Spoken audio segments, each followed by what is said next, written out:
Hello and welcome to another special lecture in the lecture series on socio-religious reformers in India. In today's class, I'll be talking about Keshab Chandra Sen. So let's get started.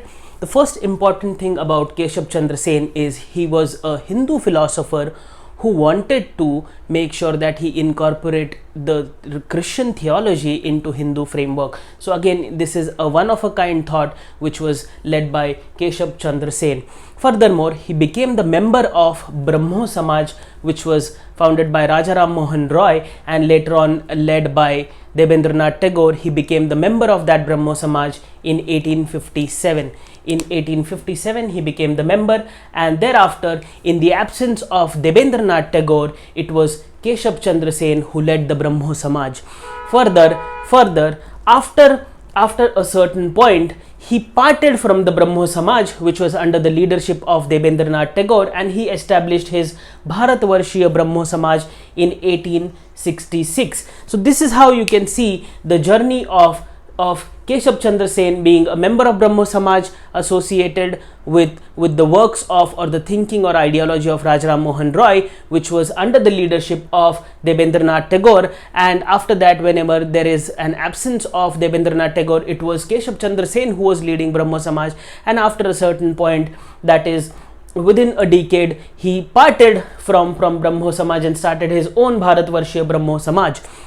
Furthermore, he was later on abandoned by his followers in 1878 because he got into a controversy because he got his daughter married at a very young age and committed something called as child marriage, and therefore he had to go through that setback, and as a result of that, in his later period of life, he moved towards the ideology of Ramakrishna Paramhansa.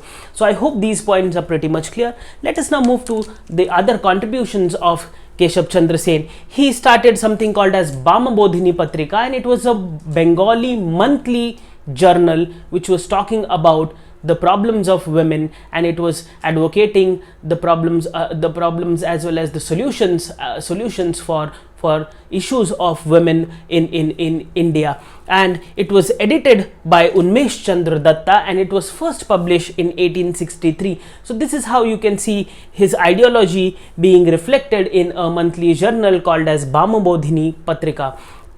Furthermore, he formed the Indian Reform Association in 1870s, which led to the British government, or which nudged the British government to pass the Native Marriage Act of 1872, which is also popularly called as the Civil Marriage Act, which led to something called as increasing the minimum age of, or the increasing the minimum marriageable age of girls and boys. It was set at 14 years, which was considered to be good at that point in time.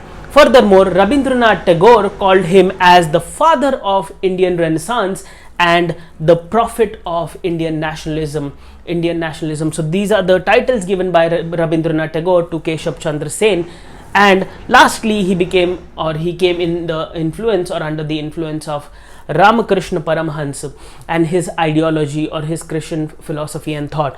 If you look at the timeline of Keshab Chandra Sen, it was 1838 was the birth year and 1884 was the death year. So this is how you can look at the contribution and facts associated with one of the greatest reformers or social and religious reformers of India, called as Keshab Chandra Sen. I hope the idea is pretty much clear. Please stay tuned. Thank you.